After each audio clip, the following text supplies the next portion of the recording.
who will guide us on today's discussion with the topic Earning Passive Yields through DeFi.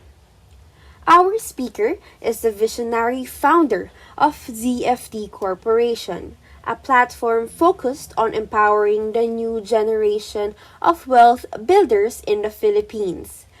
His leadership is reshaping the approach to wealth creation and financial success in the Philippines. Let us all welcome and give him a warm round of applause, Mr. 𝐩𝐥𝐻𝐸 Asibal. Hello, hello, good afternoon to everyone. Thank you for having me. So, begin na tayo. Simula tayo, guys. I'm just gonna share my screen here. Wait lang. Narinig naman ako, di ba? Can you guys do a react so I know that you can hear me? Para lang hindi tayo tuloy-tuloy. Tapos may technical issues pala. Okay, hold on.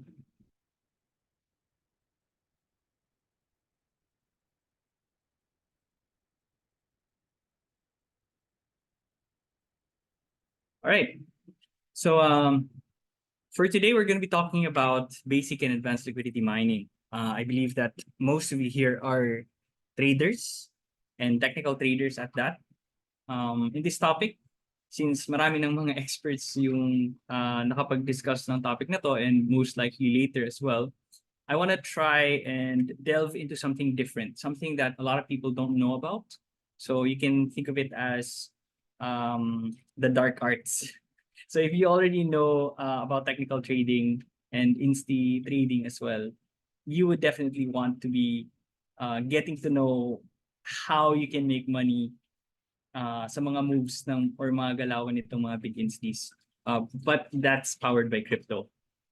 So, if you don't know what liquidity mining is, basically, it's getting earning from every transaction that's being made between two assets or asset pairs. Here I'm using or I'm giving you an example here in Binance because this is something that I would recommend for people who are just starting out. A lot of other centralized exchanges, you can use their liquidity swaps na product or feature. But to be safe, huwag muna kayo mag-delve dun sa mga we call it DEXs or decentralized exchanges. Dito muna kayo sa mga centralized na mga platforms.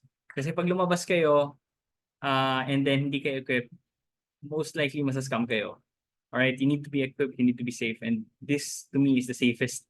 So I'll introduce to you guys this. Kumbaga, if magsisimula kayo dito kayo magsimula. Alright, so let's go on to the theoreticals muna. Alright, para lang lahat tayo merong basic foundations on what this product is. So that's liquidity farming. You can call it liquid swap. Others they call it swap farming. So parang ganun lang yung ano niya. That's how it sounds. Now to keep it simple, liquidity mining is earning from the fees, like what I said, for every transaction or swap that happens in an asset pool or in any given pair. So the first time that I wrote that, talagang nabagal yung yung utak ko. sobrang GG ng utak ko kasi hindi ko siya gaano ma-comprehend even if I myself wrote that statement. But let's try that again. But let's do it in a more more practical way. So marami sa inyo, I'm assuming that you have already exchanged your peso to other currencies. Halimbawa, pag pupunta kayo sa bank, there's usually dun sa taas ng date buying and selling dollars. So sino dito yung naka-experience na ng pag-exchange from dollar to peso or dollar to peso or vice versa or any currency? Meron ba dito? Can you guys comment ano yung mga subukan nyo ng exchange sa banks? Sabi ni Vertex, good afternoon, manager. Alright, sino ba dito? Meron ba, guys? Makapag-comment ba sila? Alam ko nakakapag-comment kayo, guys. Sige, I really want things to be interactive kahit nasa Zoom lang tayo. Ayan, so meron dito si Mary, sabi niya BDO. Imelda, sabi niya si Yen. Alright, so ayan. So, di ba, notice that when you go to these banks, merong nakalagay doon na buying today, selling today. Tapos minsan nag-change yan. And mapapansin ninyo, there's a difference between the buy and the sell. And that's what you call spread. All right? Ayan. So, si Tet. Oy, andito si Tet. Hey. All right. Parang naging live stream tayo, no? So funny. Anyways, let's go. Usually, that spread, halimbawa, if bibili kayo ng, let's say, for example, 56 yata ngayon yung dollar eh. If you try to buy dollars, if for example, if the price of dollar right now is 56, the bank is going to charge you 50 cents more. So it's going to be 56.5. Now, if you try to sell, or sorry, if you try to sell, they're going to be selling it to you for 55.5. So, ganun usually yung takbo dito sa banks, right? So, in traditional banking, TradFi, this is what we call it, ganun yung nangyari. That's what we call spread. And that 50 cents is what the banks make. All right? So, saan napupunta yung mga, yung 50 cents na yon, right? Yan, every time you swap, vice versa, meron niyang fee. So, yan yung profit ng bank. But where those fees go? So, medyo technical, but I'm not gonna go too deep. It goes to, ano ba, the payment dun sa mga tao, right? You have to pay for rent, you have to pay for overhead expenses, you have to pay for all these things that the bank needs to secure. Especially, maraming hackers ngayon, you need to pay for your security team so that hindi kayo ma-hack, or all these things you have to pay for. So, hindi talaga siya malinis na 50 cents, right? But when it comes to crypto, it's different because crypto is, I wouldn't say fully automatic, but most of it is already automated. All right. So when I say automated, there's the program, the security has been checked, everything audited. Pag okay na siya, people can just add into that pool.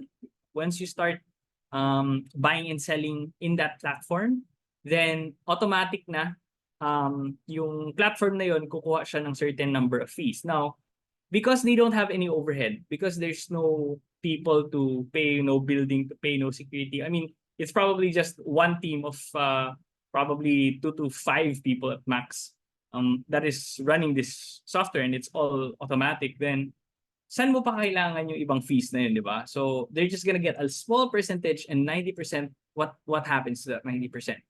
In crypto, binabalik nila yon sa kung sino man yung mga nagpro-provide ng liquidity na yon. So, if you're providing, let's say, USD and peso into that pool, every time there's going to be a transaction between the two assets, kumikita ka. 90% of the fees, let's say, for example, 50 cents every time may transaction yung bank na yon, then meron kang nakukuhang fees. Banks operate how many times in a week? Usually it's 5, right? Monday to Friday. Sometimes maabot ng Saturdays, right? Sa mga malls ng mga bank. And these are usually lang, hanggang local lang, di ba? Depende kung saan naka-base yung bank na yon. When it comes to crypto, you are dealing with participants all over the world. And you're not just dealing with the normal citizen, you're probably dealing with whales as well, pwede din institutions.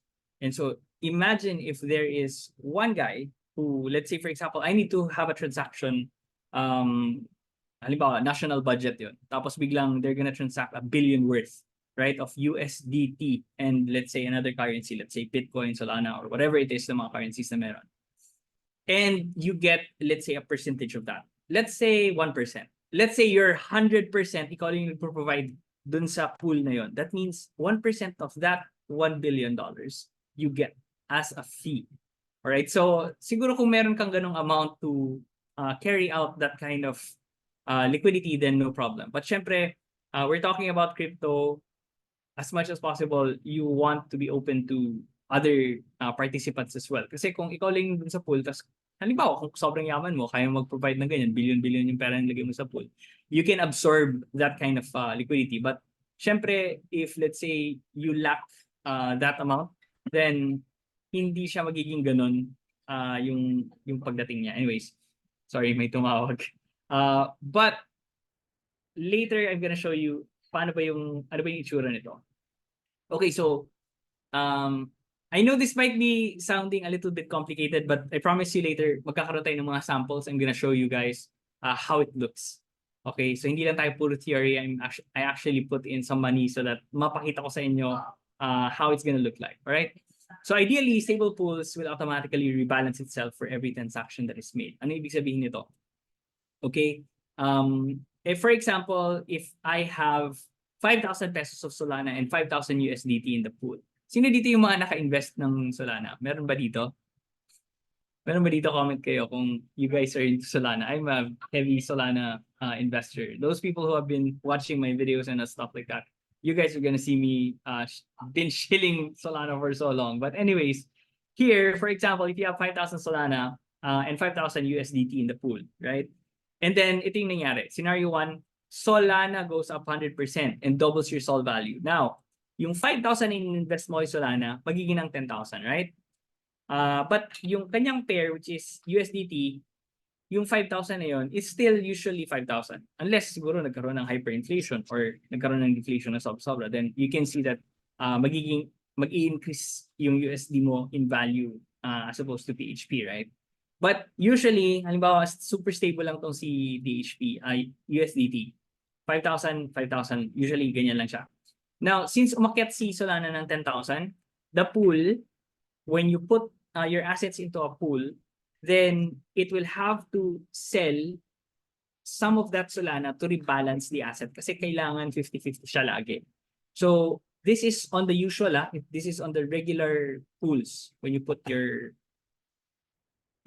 so after the benta na si Solana ng konti para maging 50-50 siya, you have now 7,500 Solana and 7,500 USD worth of this is in peso. So in total, kung umakyat si Solana ng nag-dumable si Solana ng value, then yung magiging investment mo is 15,000. Plus, meron kang small interest from the transaction fees. So isipin nyo guys, if you have hindi ka lang kumita doon sa pag-angat ni Solana, kumita ka rin doon sa mga fees that has been generated. And hindi naman yan dire-diretso sa pag-angat si Solana, right? Minsan umakyat siya, bumabagsak, and may mga liquidation events pa. So isipin nyo, every time there is volatility, there is going to be a lot of fees that you will be able to incur. Scenario 2, all right? Solana goes down 50%. So ito naman, I want you to know this kasi hindi naman tayo pwedeng bullish lagi. And then hindi ko din gusto na pakita ko lang yung the rewards without showing you the possible consequences, so the possible risks involved. So for example, bumagsak si Solana, right? Bumagsak siya ng 50%. Kumalahati, nangyari siya, right? FTX event. Not sure if meron nakaabot dito sa inyo na hawak-hawak yung sa Solana tapos FTX. Ako hawak-hawak ko yung Solana ko that time tapos namili pa ako ng marami. So, what happens is 50% bumagsak si Solana. So yung 5,000 mo nagiging 2,500. Now, the pool has to rebalance. Remember, 50-50 yung pool, yung usual na mga stable pools or full range pools, it has to always rebalance itself in equal parts, 50-50. So what happens is, yung Solana mo, it has to adjust. So ngayon, yung peso mo na 5,000, ibebenta niyo yun a little bit. Or yung USDT mo, ibebenta niya a little bit so that it will rebalance to that of Solana. So, benta siya ng konti, magiging 37,500 si USDT at magkakaroon ka ng 3,750 worth of Solana. Now, what happens is, yung Solana mo, mas dadami. Right? Bumagsak si Solana pero bumili ka ng mas maraming Solana ngayon. So, you have more Solana, but lesser yung value. So total ng investment mo, yung 10,000 mo, naging 7,500. But that's not all. You get small interest from transaction fees. So at least hindi ka, purely talo. Now, if your goal as well is to accumulate Solana as it goes down, then you have achieved your goal. Kung ang goal mo lang is kumita, then syempre, talo ka na doon. Alright? So now let's go to the practicals of liquidity mining. I want you guys to, okay pa ba kayo guys? Medyo technical yung topic natin. So yan yung tinatawag natin na impermanent loss. Now, if, for example, si Solana, bumagsak siya, right? Let's say yung scenario natin dito na bumagsak si Solana 50%, right? So naging 7,500 yung investment mo. You earn some fees. What happens kung nag-recover si Solana back at the price where you started to enter the pool? Pag nag-recover siya, what happens is, yung 10,000 mo, babalik yun sa'yo. Alright, so you would have 5,000 worth of Solana, you would have 5,000 worth of USDT, and you have now additional na mga interest from the transaction fees. So you're gonna say, okay, why should I put my money there? Bakit? Ano ba yung bakit ko nilagay yung pera ko in the first place? Why is this important to me? Now, this is important because if you are in a sideways market, hindi natin alam, in whatever asset it is, or that you're in, stock market, crypto, whatever. There are times na hindi bull or hindi bear, right? There's a time talagang sideways siya. Minsan yung iba forever nagsa-sideways, di ba? So halimbawa, sino ba yung mga XRP holders dito? Or kung sana sa PSC may ganito, no? Kahit sideways yan, kikita tayo lahat eh. But unfortunately, wala eh. So if we go to Solana, to crypto, if nag-sideways yan forever, okay siya. Kasi every time it's gonna go up, it's gonna go down. Instead of you being frustrated, you're gonna be happy because your investment is growing, not in the asset appreciation, but on the fees generated during that time period. So, okay, I'm just gonna answer some question kasi meron dito. Ibig sabihin, pwede mo lang i-hold if bull pa naman para di ka talaga mag-loss.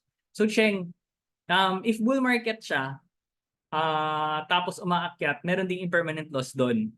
May tawag doon, technical terms is impermanent loss, but it's not actually loss. It's sometimes people throw that word and they think it's a bad thing. But depending on your goals, it could be a good thing. Right? Kasi habang umaakyat, halimbawa, umaakyat yung Solana, right? Nagdoble siya in price or nag 4x, nag times 4 sa Solana. What happens now is that syempre binibenta niya yung Solana mo for USDT. And in general, what's happening is, or basically what's happening is you're taking profit as it goes up. And you're also generating fees as well. Going up, going down, it's generating fees. And you're also taking profit as it goes up. Kung yung goal mo is to make money, then you're making money already. It's just that yung amount of sol mo, mas less na siya. If nag times 4 yung asset, let's say nag times 4 siya, tapos nakalagay siya sa 50-50 USDT, let's say Solana or BTC or Ethereum, whatever asset that is, that means you're just getting half of that. So instead of times 4 yung kita mo, times 2 lang. Alright. So patuloy tayo guys kasi alam ko marami kayong questions. We're gonna be covering your questions later. So this is Orca. This is the platform for Orca. I use this a lot. And if you're a beginner here, you can use full range. Now, again, ang pinaka-recommend ko sa inyo, go to Binance, go to Bybit, dun kayo mag-LP. Kasi pag nag-LP kayo dito sa DEXs, okay lang kung yan lang yung gagawin ninyo, right? If you explore other things, I will guarantee you're gonna get scammed here. Kung wala kayong tamang equipping, right? Many ways to get scammed. The other day, another person got scammed. Biglang tumawag. Sabi ko like, who is this guy? Message, tumawag, sir, patulong po. Clicked into a free airdrop. And then yun, na-scam, na-drain yung wallet niya. Anyways, here, full range. What happens in the full range is 50% of asset A, 50% of asset B. You put it in the pool. Every time people transact in that pair, you make money. So here is an example. So this is what you will see. Right? For example, you want to provide liquidity in JUP, 50%, 50% in USDC. So this is how it looks like in version 1. Now, in version 2, now the main problem here pala, yan. So I want you to see this. Ito yung usual pagka nasa full range kayo. So ito yung itsura niya, again, full range, that's the 50-50 pool. This is how it's gonna look like. Ito yung example natin kanina. Now, I'm gonna take you into a more advanced aspect. So this is actually our crypto masterclass course. I'm giving you a glimpse of how it looks like. Now, the main problem here is if dun kayo sa 50-50, all right, yung ginagawa ninyo is you're providing liquidity from 0 to infinity. Ito yung itsura niya. Sorry, ito yung itsura pagka nagzi-0 to infinity, pagka nag-provide kayo dito sa pool na to. Itong full range. 0 to infinity, I would say, less efficient siya when it comes to generating fees. But I would say, if let's say you're just starting out, try nyo lang muna yung full range. Kasi other people, they like doing this as well. Medyo relaxed, especially if it's a bull market, go full range. and then go for, let's say, USDC and whatever it is, it's gonna help you relax a little bit. Especially kung ayaw niyo ng sobrang volatile na pag-jump ng portfolio nyo. So, yung problem lang dito, yung cons lang, pag naka-full range kayo, 0 to infinity siya, hindi siya very efficient. Why? Because, for example, this is the Solana na, anong tawag nito, na pool. This was when it was trading at 104. Currently, I think it's trading at 170 or something. Now, what happens is that if you are providing liquidity within a tight range, for example, here, we have 101 to 107. It's a very tight range, right? If yung price in Solana is, it just keeps on trading within that range, then your liquidity is fully utilized. Meaning yan, hindi ka nagpo-provide below 101 and you're not providing liquidity above 108 or 107.6. Now, isipin nyo, like, I'm sorry, nakatingin ako sa camera. So isipin nyo, dito kayo nagpo-providing liquidity, right? If it's in a full range, ito yung buong liquidity mo from 0 to infinity, hindi fully utilized yung liquidity mo. Kasi naka-divide yung equal parts siya. Yung USDC mo, andito yung Solana mo. If you're providing in a very tight range, ibig sabihin fully utilized yung liquidity mo. Ito, hindi kasi na-utilize to. Itong nandito. And so, you earn lesser fees in a full range as opposed to a tighter range. So if you know how to draw support and resistance, if you know how to anticipate trend breakouts, this is going to be very, very, I would say, good for you. Especially if you are a market maker in the space, because in a market maker sense, di ba, sometimes we put orders there. Usually here in the Philippines, mano-mano yan eh. Lalagay mo dito yung bid mo, lalagay ka sa ask, tapos pagka lumapit doon, tatanggalin mo. Or dito sa bid, pag halimbawa pupunta sa support, lalagay ka ng maraming, let's say, millions of orders. Pag nakita mo, kinakain na, okay, tinatanggal mo. Or depende sa magiging, ang tawag nito, galaw mo, right? Sometimes people who are market makers kind of like, okay, sige, it's ready to pump this price. So they take out the liquidity para hindi mabigat, and then ibabuy up nila yung price para lumipad, and then afterwards isi-sell nila dun sa may dulo. So basically ganyan yung mga ginagawa ng mga instis. But here, what you can do is you can actually put it into a pool, and every time there's a transaction, you're actually making more money as well. Sige, I don't think bawal naman sabihin yan. People know these things.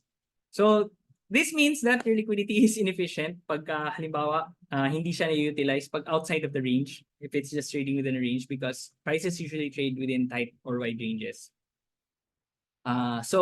Next. So if you want, ito yung dapat natin gawin, right? So ito yung 0 to infinity. So instead na ganito yung magiging itsura niya, pwede mong gawin is ito yung magiging range where you are going to be trading. Alright? Para mas maging utilized siya. Next. Alright. So, imagine itong red, yan yung range na you're providing. Dun ka lang sa green mag-provide. So, halimbawa lang na yung red na yan is 0 to infinity, yung red box. And then, in that green box, dyan nagtitrade or dyan nagsa-sideways yung current price. Dyan kayo maglagay ng liquidity. So, again, this is for the purposes of either earning fees while it's in a sideways. Pero hindi mo dapat ilagay lahat all in dyan, alright? Make sure lang na within a time frame, okay, my goal is to make fees, and then pag umakit siya, TP na ako. If the prices go, let's say, beyond this range, that means you are going to be fully USDC. Alright? Nabenta na yung Solana mo, naging fully USDC na siya. Plus, you have interest of Solana and also USDC. So, yan. You can look at it as this. Yung nasa red, yung outside, that's inefficient liquidity. If it's within the green box, that's efficient liquidity. So, we have a question, how can we make our liquidity positions efficient? So that's one of the questions we all want to know, right? Now I want to give you a better question. How can I position myself in LP so that it aligns with my trading and investment goals? When you're a trader, when you're an investor, dapat alam natin yung goals natin. If we don't know or if we don't have a clear picture of what our goal is, if yung goal mo lang is kumita ka lang ng pera, then that is a very inefficient question or that's an inefficient goal because you need to know like how exactly will I reach that goal? You want 1 million, you want 2 million, you want 5 million, you want 100K, you want 10K. How do you want to make that much money and how long are you willing to put or how long are you wanting to put it into the pool? So maraming ways again. Depende yan sa personality mo as a trader. If you are a trader who is a position player, then mas mataas yung time frame mo. Better for you kasi you get to get the whole moves. Now, if you're a swing trader, this is where it gets more technical or a little bit complicated because then you will have to find certain ranges na kung asan ka providing liquidity and from there, lalaruin mo na lang siya. So goal number 1, I'm going to give you an example. What if I'm overall bullish here and long-term, 2025 crypto bull run, I just want to provide liquidity, trend follow, and take profits on the way up. So ano dapat yung magiging strategy ko? So here is what you can do. You can use spot. All right, you provide liquidity here, Solana and also Solana USDC. You put it within a range, in a very specific range. You can see na okay, dito nagte-trade yung market, and then based on my goal, yun yung gagamitin ko na strategy or technique. Now, goal number 2, I'm bullish. I'm here to airdrop farm, or I just want to make a lot of fees while prices are trading in a range. So again, you're more of a, I want to be sideways. I want to just trade this market sideways. And while doing that, I'm using protocols. I want to airdrop farm. Now, why do I say airdrop farming? Because in crypto, you can make money just by using protocols na halimbawa hindi pa sila nag-drop ng token. If you guys were aware of Jupiter Exchange, this is a DEX in the Solana ecosystem. You just use their platform, you trade there, and if you reach a certain number of, let's say, trading volume, you earn free airdrops. Now, I think yung last airdrop ko, I think 100 more or less 100K na Jup yung nakuha ko. So at current prices, that's Jup 100K times I think 1.2 si Jup ngayon. Check na lang natin later. Pero ayun, you get 5 million worth of airdrops. Nasty, right? Or crazy. And this is something that you can do. Curve. So instead of spot, you use a curved method, meaning mas concentrated siya within a tight range, and then as it goes further within that range, then mas maliit yung volume. So ito medyo busy ka dito kasi you take out liquidity and then you put it back. And then if you see na okay, bumabalik na siya or concentrated yung liquidity dito, then that's a time na like you wanna, especially if let's say pumunta siya sa labas na range. Currently you can see 103 to 105, right? You can see in this chart na as your price goes further, let's say dito sa 105, mas maliit na lang yung volume mo sa Solana. Yung volume of Solana and USDC within this pool, within this particular pool, is mas concentrated siya from 104.11 to 104.78. So this is actually very good if it's trading very, very tightly within that specific range. If medyo wide siya because it's crypto, then mas maganda kung mag-spot ka na lang. Pero again, depende siya sa goal mo. Now, goal number 3, I'm a swing trader and I want to take profits as prices near resistance and make some fees along the way. So this is the typical trader na habang umaakyat, gusto mo mag-tranche sell, or habang umaakyat siya sa resistance, di ba? If you have identified na, resistance point to, baka mamaya prices are gonna resist. If tatalbog yung price dito sa level na to, then you wanna set your range or yung max range mo doon, and then use a more bid-ask strategy. So that means that as prices go further, as it goes, let's say 104.7, 0.8, 105, 105.37, mas malaki yung volume na nabebenta mo. So again, the higher the price it goes, the more volume that you're able to sell. So you can use that. Hindi necessary na you provide liquidity tapos nasa current price siya. Paano kung ayaw magbenta sa current price? Paano kung gusto mo magbenta dun sa mas mataas na price, right? 104.7 to 105.37. You can customize that. But if you do that and then hindi siya yung prices is hindi tumatama dun sa current range mo, that just means that you're not earning fees. So sometimes you wanna put a little bit dun sa current price pero paakyat yung volume mo as your price goes higher. So that means if it goes, if prices trade here for some time, at least you have some kind of interest, right? So that's one thing. Now, goal number 4, I'm short-term bearish, long-term bullish. I want to accumulate as much tokens as I can before people realize its value. Basically, ito yung mga tokens na gusto mong i-accumulate. Halimbawa, bumabagsak siya. Alright? Tapos ikaw yung type na, okay, gusto mo mag-swing trade, pero gusto ko rin na hindi ko i-swing trade to. Gusto ko nakaposition ako. So, kahit babagsak to, I'm waiting for that correction. Finally, the correction is here. I want to be buying as much tokens as I can. So pwede mong baliktarin yung ginawa natin sa kanina, right? So instead na dun tayo sa right side, we now go on to the left side. As it goes further down, we are using a bid-ask so that the lower it goes, the more volume of USDC we're allocating to buy Solana in this case. So hopefully nagets lang yung mga examples natin. Nagets ba so far? Okay. Sige, mukhang wala namang tanong. So, keeping it simple, major point number 1, providing liquidity without having basic technical knowledge of trends and support and resistance can be costly to your goals. Diyan kayo magkakaroon ng mga costly and permanent loss kasi naglagay lang kayo ng pera dyan pero hindi nyo naman talaga alam kung ano ginagawa nyo. You think you're just making fees. So again, you have to be very clear about your goals and ano yung strategy na gagamitin mo. If you don't know what kind of strategy you're using, halimbawa, yung strategy nyo is as prices go up, you're selling more, pero ang nilagay mo spot. Hindi siya ganoon ka-efficient. Pero at least ano, 'di ba? Equally divided naman siya. Pwede din ganoon. If you put it into a tight range pero yung totoong goal mo is trend follow, pag lumabas yan sa range, wala na. You have already been liquidated into the USDC. Ibig sabihin, fully TP ka na. Pag umakyat yan, iyak. Kasi wala ka ng Solana. Ang meron ka na lang yung USDC na pwede mong i-take out sa pool or hintay ka na lang na bumalik siya sa pool tapos maging Solana ulit yung iba.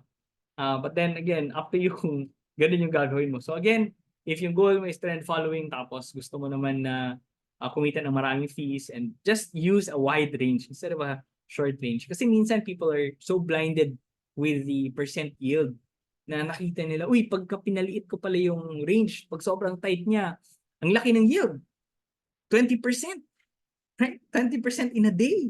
May mga ganyan eh. Pero paano kung hindi na siya nag-trade dun sa range na yun? Kasi lumabas na siya, di ba? Goodbye, 20%. Sayang. So, major point number 2, when liquidity providing, it is very important that you know your goal. Yan, kakasabi lang natin. Getting liquidated on one side without a clear picture of what you want to happen can be very frustrating. So, make sure lang talaga na you know what you're doing. And if you, let's say, provide liquidity, the basic rule talaga, super basic rule, only provide liquidity in assets that you want to own. If you don't want to own a certain asset, let's say ayaw mo naman ng XRP, hindi huwag kang provide ng liquidity doon. Di ba? Kahit gaano pa kalaki yung makikita mo doon na APR. Okay. So this is actually an example that I did. Timestamp nito is mga 1:10. So 1:10 p.m. I put 1,000 USD worth of assets. Actually, yeah, 1,000 USD worth of assets. Naging 995 na lang siya kasi bumagsak sa Solana, di ba? And ito yung Solana amount natin, 2.49. That's $464. And then 531 USDC, 531. So, I'm gonna show you guys ano nang nangyari. Tapos let's proceed with questions. Okay ba? Okay ba yun, guys? So, I'm gonna show you guys my screen. Teka, wala naman yata. Full screen tayo. I'm sharing the screen naman. Is it the full screen that I'm sharing? Just want to make sure. Where can I see the chat? No, sir. PowerPoint lang. Okay. Sige. Good. Sana ba yung screen natin? Sorry, parang naging lolo ko ngayon. Portion of screen. Ito, screen. May na. Sige, stop share muna ako. Tapos share ko ulit. Okay, how about now? This is the whole screen, right? You're seeing my whole screen. Hindi lang yung PowerPoint. Okay, minimize natin to. Kita? Kita ba?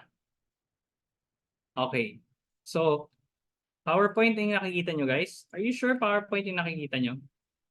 Teka. Now browser. Okay, good. Sige, sige. So, nandito na tayo. Okay. I'm gonna just... So, this is not the example, sorry. Ito yung isang account ko. Wait lang. Hanapin natin yung isa. Ito yung example natin. So, we put in here 1,000 worth of Solana and... 1,000 worth of Solana USDC. Hold on. Refresh lang natin. Medyo mabagal.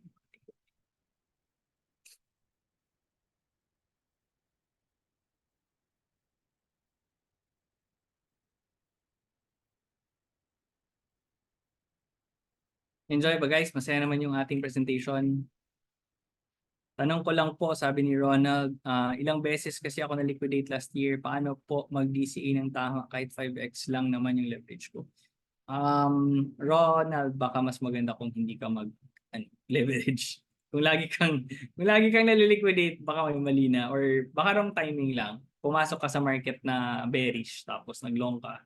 Hindi talaga yun maganda. Highly likely babagsak yung crypto eh. So, just equip yourself with the right technical skills. Siguro, bawasan mo yung leverage mo yan. Okay guys, so ito na. Again, we put in 1,000 USD in this account. I'm using Orca as my liquidity provider.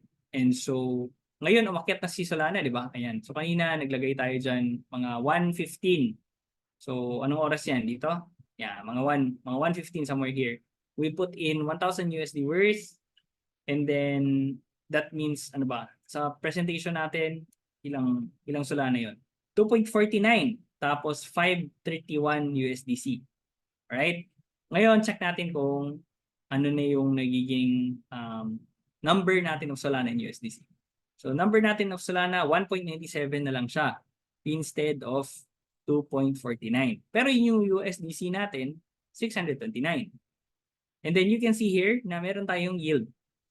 So dyan, yung yield na yan, meron tayong 40 cents. So isipin nyo guys, nag-uusap lang tayo, meron ka ng $40 na yield. Di ba? So from there, this is a really good way to make yields. And this is just an example. Basically, yung range natin dito is basic support resistance, 160 to 209.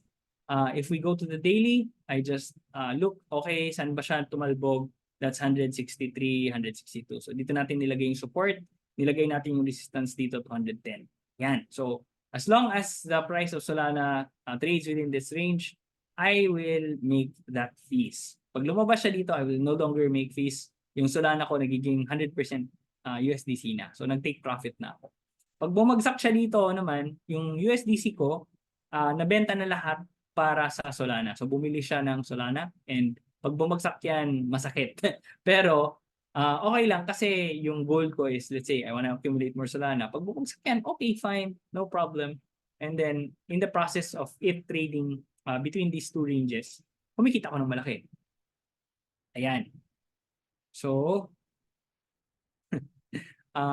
yeah guys, basically, I just compressed to you guys a masterclass when it comes to liquidity provision. So, this is very helpful, especially if malaki yung funds mo and especially if you're a market maker.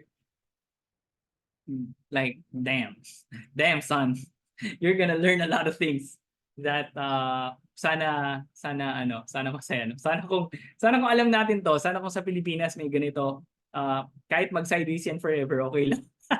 Kikita tayo ng malaki.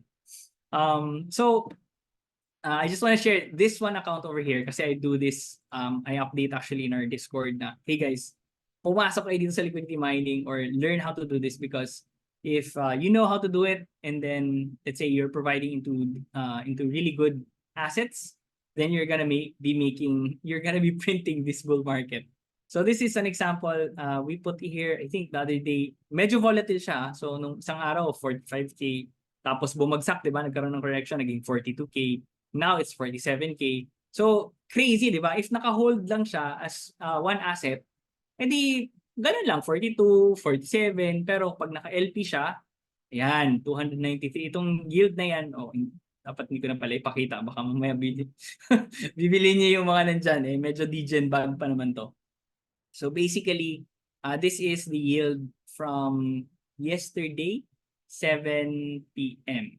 Yeah, 7 p.m. to today. So 2:39 p.m. Yan, yung yield na yan yung kita ko na from the volatility, from all the transactions that's been happening, from the different assets that I've been providing. So isipin nyo, 293, wow. Pwede na, no?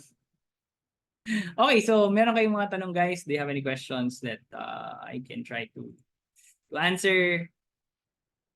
Baka masagot natin. Kailangan kong tanggalin yung ito mamaya. Okay. I'll try to balik natin sa PowerPoint.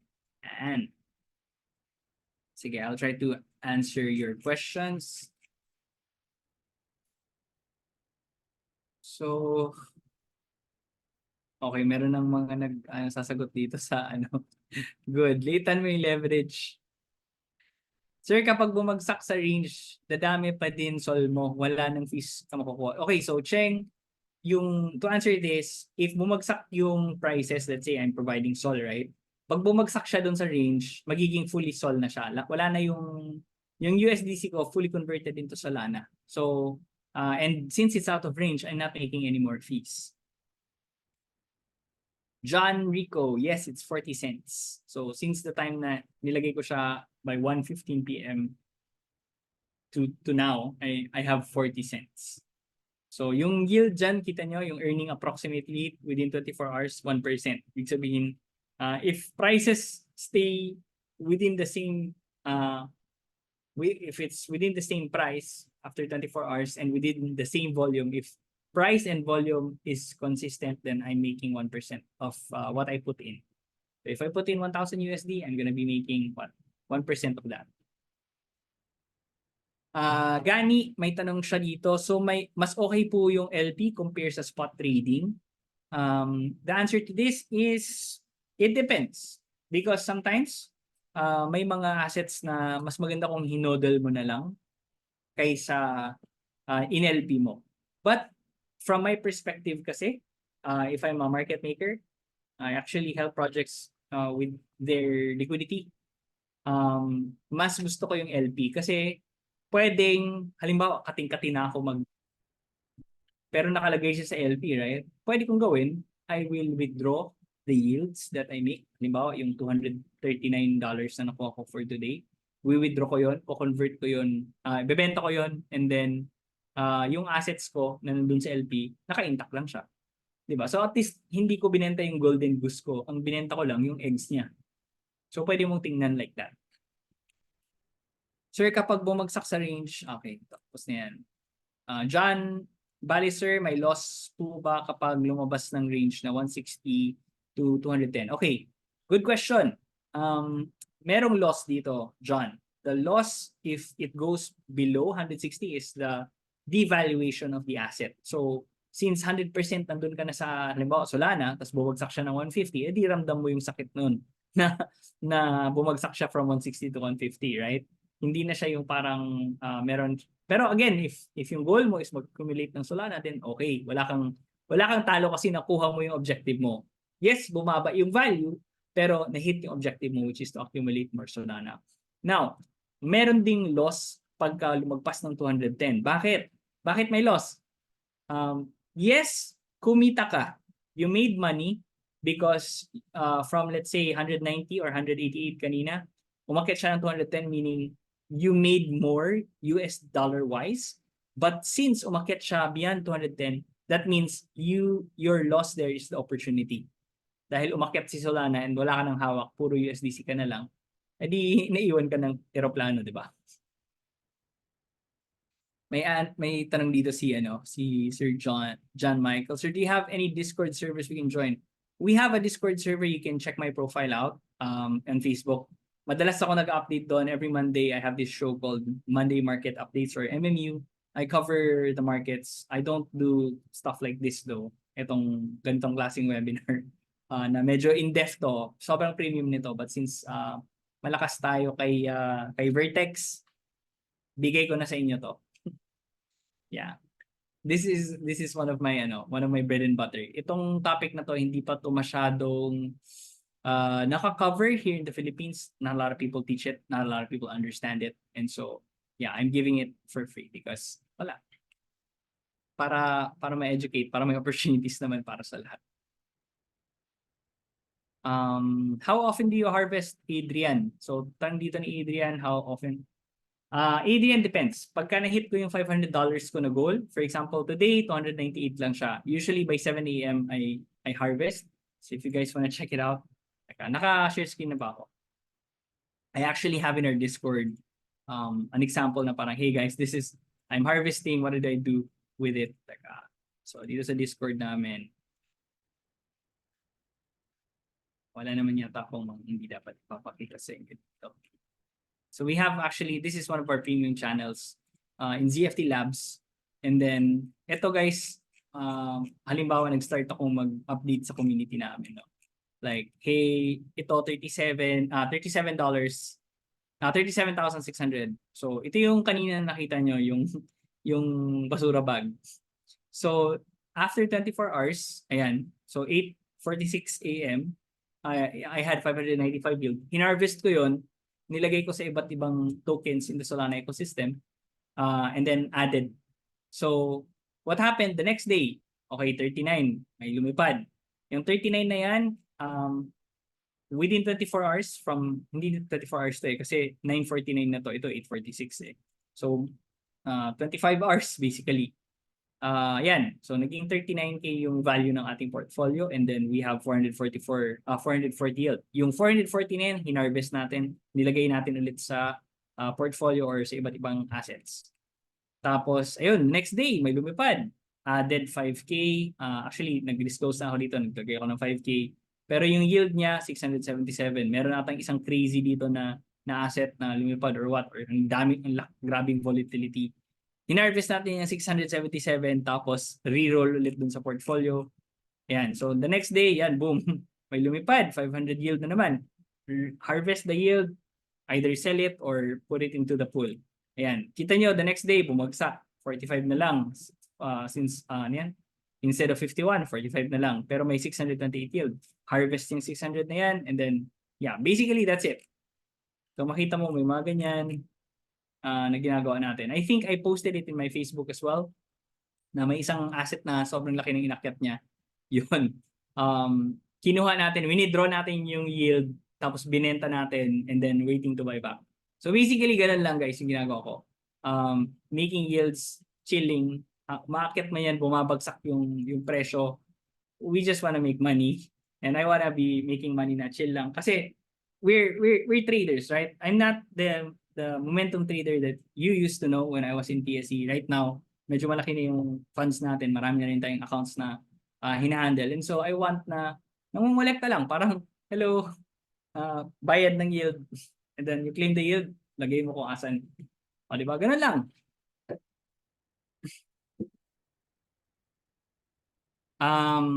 May tanong si Gemma, official FB news, sir? O, sige. I'm just gonna check out. You can check me out on Facebook. Wait, baka mamaya maging DJen kayo lahat kung makita niyo yung mga ginagawa ko. Sige, dito naman. Okay. So make sure that you have the right account because baka mamaya ma-send niyo yung ma-friend niyo yung mga scam. So if may nag-message sa inyo na mukhang ako, iwas na lang guys. Okay? Kasi pag nagtanong ako bigla ng how's your trading doing? How's the markets treating you? Tapos biglang full English or full Tagalog na parang Makata. Then, probably that's a scammer. Okay. Kailangan ba mag-harvest kasi mapapawasan yon? Cheng, hindi mo kailangan mag-harvest. If you want to harvest today, sure, you can do that. If you don't want to harvest today, pwede rin. Up to you kung kailan ka mag-harvest. Hindi mo naman kailangan mag-harvest lagi. Ganon. So kung nakita mo lang na halimbawa may isang umakyat na asset, tapos ang daming fees na generate. Pwede mong i-harvest yon, tapos ibenta mo pa siya, di ba? So kumita ka na dun sa yields, and then ibebenta mo pa yung asset, magte-take profit ka. Yeah, basically ganun lang. Boss, is it advisable to do it on small cap? Sabi ni Dan. Yeah, sure, you can do it on small caps. Pwede naman, why not, right? Again, ang tanong is, gusto mo ba yung asset na you're doing your LP? Sir, ano po mas preferred nyo, Meteora or Orca po, especially for low capital? Sa akin, Lester, I would suggest both. Siguro Meteora na lang if you want to airdrop farm. Sa Meteora kasi, there is a very low yung range na pwedeng maglagay ka is very hindi siya ganun ka wide. Unlike Orca you can go to infinity, walang problema. Sa Meteora medyo tight yung range niya eh. So you can go to Meteora, but make sure that you're a little bit advanced in what you're doing. And with Meteora, meron din silang airdrop na paparating. Not a lot of people are farming this protocol. If you wanna make, hindi natin alam, baka mamaya yung may airdrop sa'yo, 5,000 USD, 10,000 USD. Hindi natin alam, right? So, take your chances with Meteora, especially if you're building capital. But if, let's say, malaki na yung capital mo, lagay mo sa Orca, tas set your ranges. What will happen if di ka nag-connect? Jericho, if hindi ka nag-collect ng yields, okay lang. Pwede akong mag-harvest ngayon, pwede din ako yung mag-harvest ngayon. Like, up to you. Gusto mo bang mag-harvest ngayon? Hindi naman yan mawawala. Unless mag-rug pull, di ba? Or what? Pero hopefully hindi naman ganun. So meron ako iba't iba dito ng mga accounts. And then, check natin, halimbawa, meron akong mga hindi masyadong ginagamit dito. Let's say itong swap or itong main. Taka lang ha. Ito relatively small to si swap investor. Sige, check natin. So, depende kung kailan ko gusto bisitahin. May mga small accounts na I have, and then ayan, 156 yung yield niya. Maliit lang na portfolio or relatively small. So, yan. Siguro naka 3 days or probably a week before nabisita ko tong account na to. So, ganun lang. Hindi siya kailangan everyday. Up to you. Right? Up to you kung ano yung gusto mong gawin dun sa magiging yields mo. Kung if you want to harvest now and then put it back into the pool, pwedeng ganyan. Meron tayong mga yield optimizers or auto rebalancers like Camino Finance. So with Camino Finance, okay, mukhang nagsishare na tayo ng ng mga products and services. Here, for example, in Camino Finance, it's a yield optimizer, meaning they make the ranges for you unless you create your own pool, and then from there you can basically yung ginagawa ng yield optimizer is they take out the harvest, the yields, and then they put it back into those pools. So basically yung yield na kinita mo, ibabalik niya doon automatically for you. So this protocol gets I think a 5% to 10% fee from the yields that you have earned. So if kumita ka ng 1,000 USD, kikita sila ng mga 10% doon. So which is $100. But basically ang ginagawa nila, niro-roll nila yung mga yields mo doon sa pool na yun. So palaki ng palaki yung position mo. So you can see here, ayan, iba-iba. Meron tayo ditong, ayan, makita mo din may PNL. Sino yung mga nag-lose during the time na pinasok mo, or sino yung mga kumita ng malaki, ganyan. And then you can see here total fees. Yan, total fees. Magkano na yung kinita habang nilagay mo yung assets mo dito. But again, you can decide to create your own ranges. You can create your own strategies. Meron konting maliit lang na fee. But then, for advanced users, kung hindi mo alam kung ano ginagawa mo, just let them take care of this. But then do know that this is really just for farming. It's not a very, again, if you don't know what you're doing, pwede dito subukan mo. Check it out. Maybe it's gonna work for you. If not, then I suggest, kung medyo advanced user ka na, better na ikaw yung may hawak. Kasi kung hindi mo alam kung ano ginagawa mo, ayan, medyo mahirap na. Ayan, ito, this is one account, 851 yung niya, yung yield niya. And bakit ganyan? Merong isang asset na umakyat ng malaki, 3% yung 24-hour yield niya. So, yan, nung isang araw, mga 40 or 50 yata yung 24-hour yield nito. Pero ngayon, bumagsak na siya. So, 3% na lang. So, yung yield na yan, kaya sinasabi na yield is because similar to crops, right? Crops, you never know if your yield is gonna be greater or lesser than the previous kasi there's a lot of factors eh. Right? May ulan, baka mamaya tag-init sobra tapos yung mga crops mo hindi para dun sa season na yun. So you never know what you're gonna get, right? It's not exact like a fixed income or what. Some people kasi would say, 50% yield or continuous yung ganyan. No. In yield farming, you never know what you're gonna get. I'm not gonna guarantee you na 100% yield tayo lagi. No. It depends on the players, it depends on the market environment, ang daming factors that you have to consider. So yeah. Okay, I'm just gonna answer some questions. What would you recommend po for a good starting capital for a position trading in LP of stablecoin and altcoin? Raziel, I would suggest, well, it depends on you eh. How much are you willing to risk? So, if you're willing to risk big, go ahead, right? Risk ka ng malaki, lagay ka ng malaking amount. But then, yeah, just know kung ano yung ginagawa mo. Yun lang talaga. Like to me, kahit, let's say, $100, pwede ka magsimula eh. Or less. Pero syempre, pag $100 yan, don't expect na maging 1 million yan overnight or 1 million after a year, right? If you want to make good yields, then dapat malaki din yung capital mo.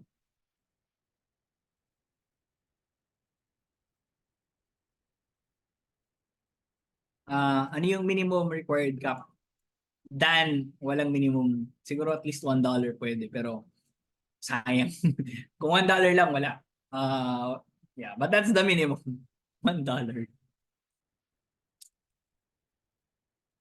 Pag nag-chat si Boss Z ng malalim na Tagalog, like, nais mo.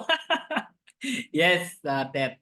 Pag ganyan na yung chat, yung mga malalim na Tagalog, alam mo nang hindi ako yon. Thoughts on Camino, it's good for people who are starting. Mark, you can try it out. What do you mean, Z, pag ibebenta yung yields? What I mean is that this yield that you see right now, yung 296, I can harvest that now. And then after harvesting, I can, sell it for USDC, probably convert it into peso, enjoy. That's it. Pwedeng ganun. Or reinvest, re-roll. Ano po usually discarding yung spot curve o yung isa? Wrap, it really depends. Again, iba't ibang strategies, I've already put it there. And I am all of that.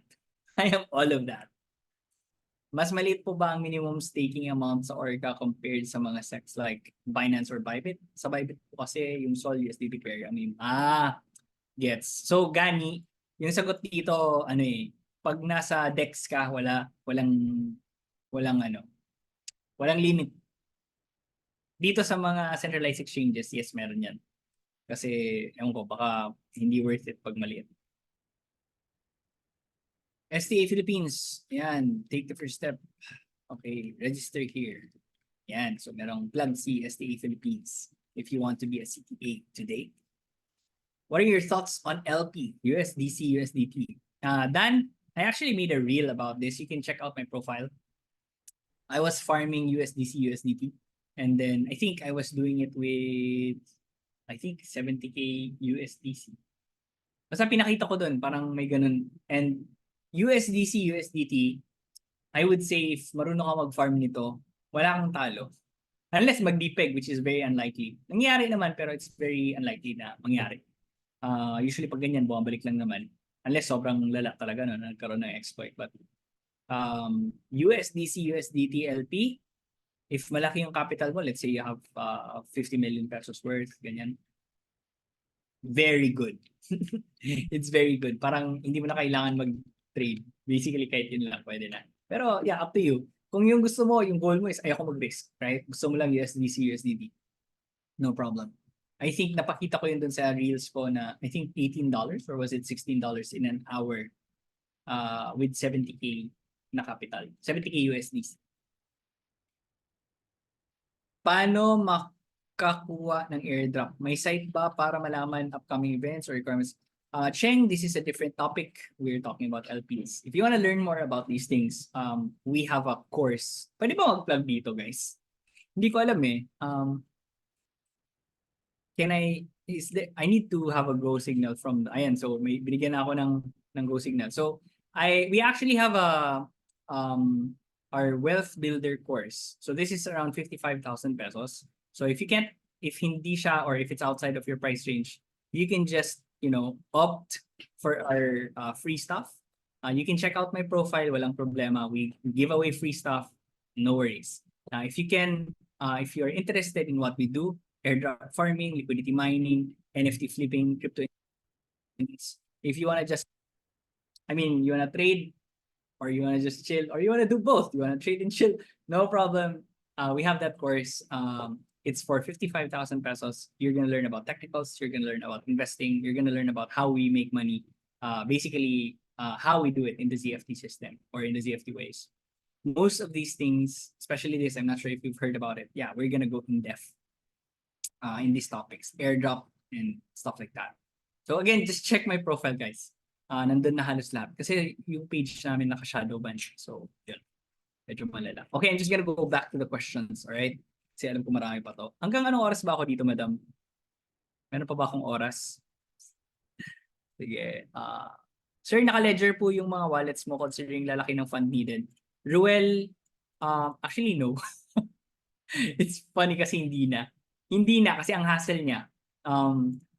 Pero if you're just starting out, you're a beginner, use a ledger, please. Use a ledger. Pag medyo okay ka na, like me, and you wanna take risks, sige, go ahead. But it's safer to have a ledger. I don't use it just because sometimes kailangan ko ng mabibilis na transaction and minsan naiiwan ako pagka naka-ledger siya. And if something happens to me, then mahirap kasi pagka hindi ko it's easier if another person who knows me basically would get my seed phrase better than, baka mamaya naka-ledger tas mawala. I have my reasons. Iniingatan ko lang. Extra ingat lang talaga na hindi ako nagpipindot ng mga claim your free airdrop here, claim your free, pero hindi. It's actually a drainer. Good afternoon, Sir Z. Ideal capital to start liquidity. If you ask me, let's say if you have 1 million pesos lying in your account, start with 10% with that. All right. I suggest in everything that you do, especially here, when you're just starting, don't put money na hindi mo naiintindihan yung product. So that 10% you set aside, probably make it 5%. Tapos lagay ka lang, try, experiment. Is this something na gusto ko? Maganda ba yung kita dito? Pag alam ko na ano ba yung mga risks, then saka ka maglagay ng mas malaki or saka ka magbawas kung medyo hindi mo naiintindihan tapos nalulugi ka na. Kailangan mo na magbawas. Kailangan intindihin mo muna bago ka pumasok sa mga bagay-bagay. What website is Meteora? Nicolo. Check. Okay, so here's a best way to do things. You go to Twitter, look for Meteora, and then hanapin nyo yung checkmark. Kasi marami talagang scams, and if you click those things, GG kayo. All these things naman we cover again in our Discord, in our free, not free, in our premium Discord. So if you're not a member, you have to be a member. You have access to all these things. We're gonna start you up. Janelle, may masterclass ka po? Yes, meron akong incoming. So there's two. Again, there's the crypto masterclass. If it's standalone, it's 35K. My personal masterclass, which will start by April as well, it's 300K. So different stuff that you're going to be learning with the personal masterclass. But if again, depende sa'yo. I know it's a luxury. So if people don't have that, let's say, price range or outprice dun sa products and services na yun, then you can always go or opt in for lower products, lower ticket. Wilbert, how to be you? Paano po ba magpa-mentor sa inyo, sir, para may guide? Again, Eric, we have these products and services. Just check out my profile. So basically what I do is yung mga advanced na mga topics, ako yung nagka-cover nun. I teach that in the crypto masterclass, which is again 35K. If you get the wealth builder, if you don't know how to trade or you want to learn how to do basics to advanced, then you can go and opt in for that crypto masterclass, which is wealth builder package.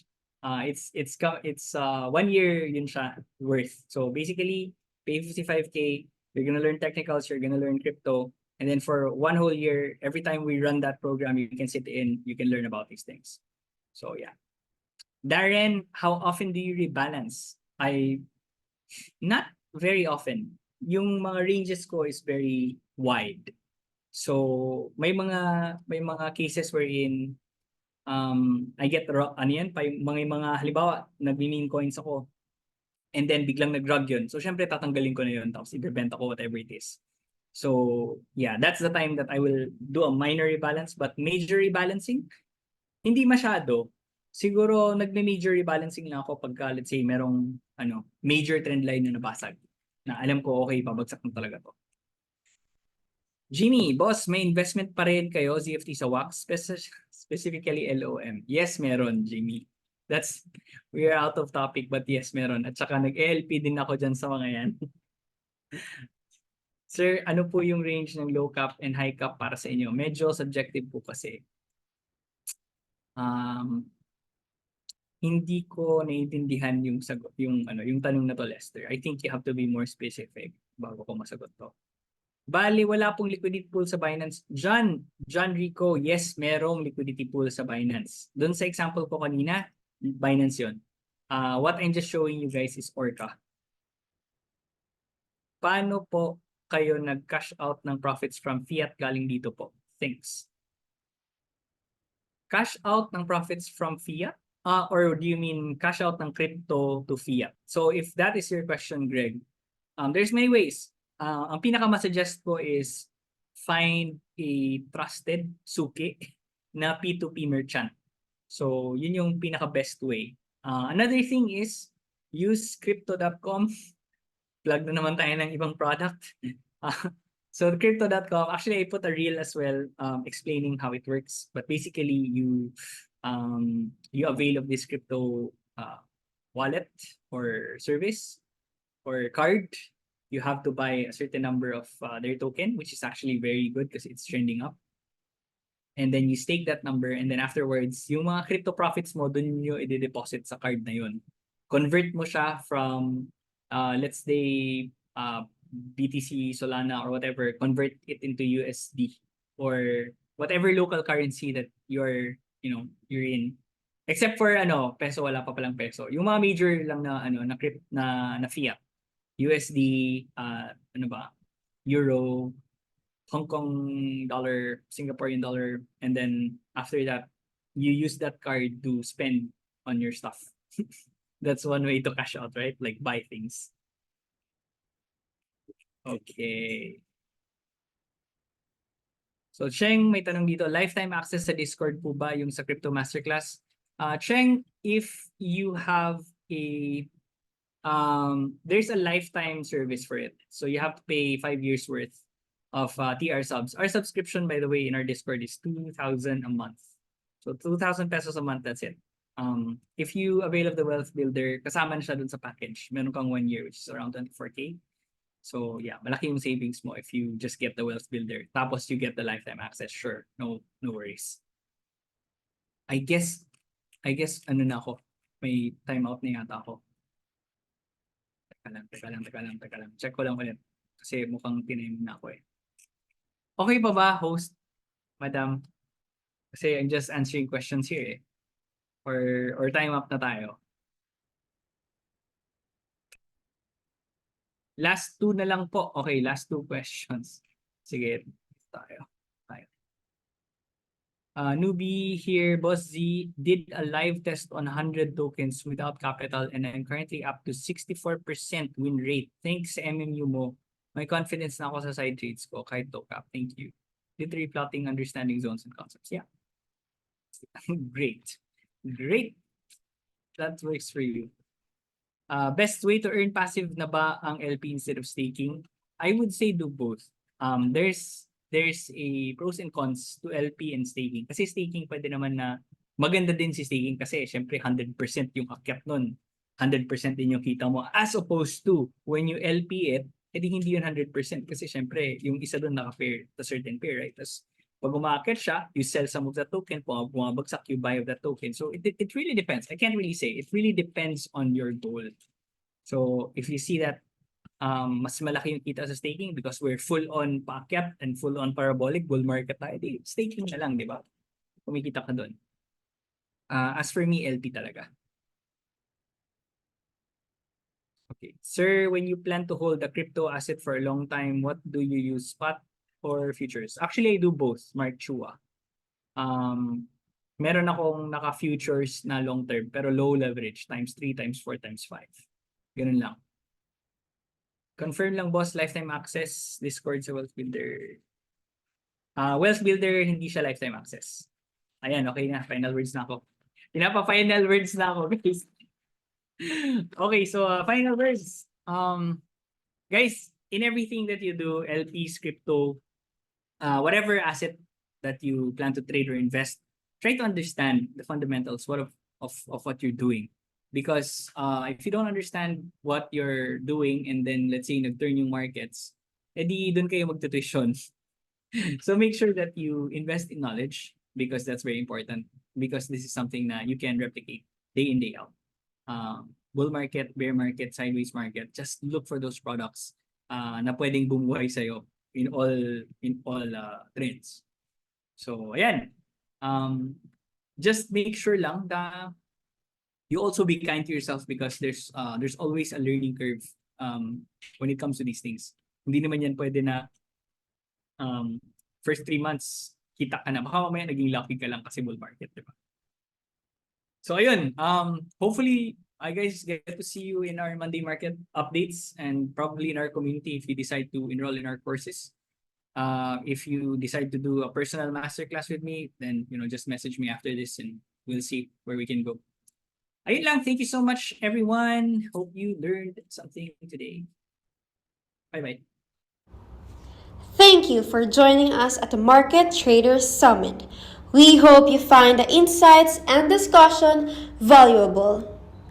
Before we conclude this fantastic discussion, I'd like to take a moment to express our sincerest gratitude to our esteemed speaker today.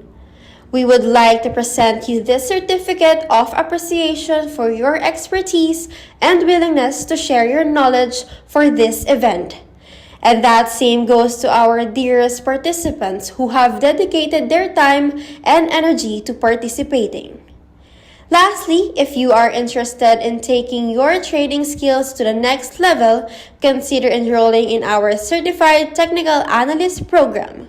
Become a CTA and elevate your trading expertise. Enroll now to unlock new opportunities in the world of trading. Also, we highly value your feedback, so kindly participate in our online evaluation.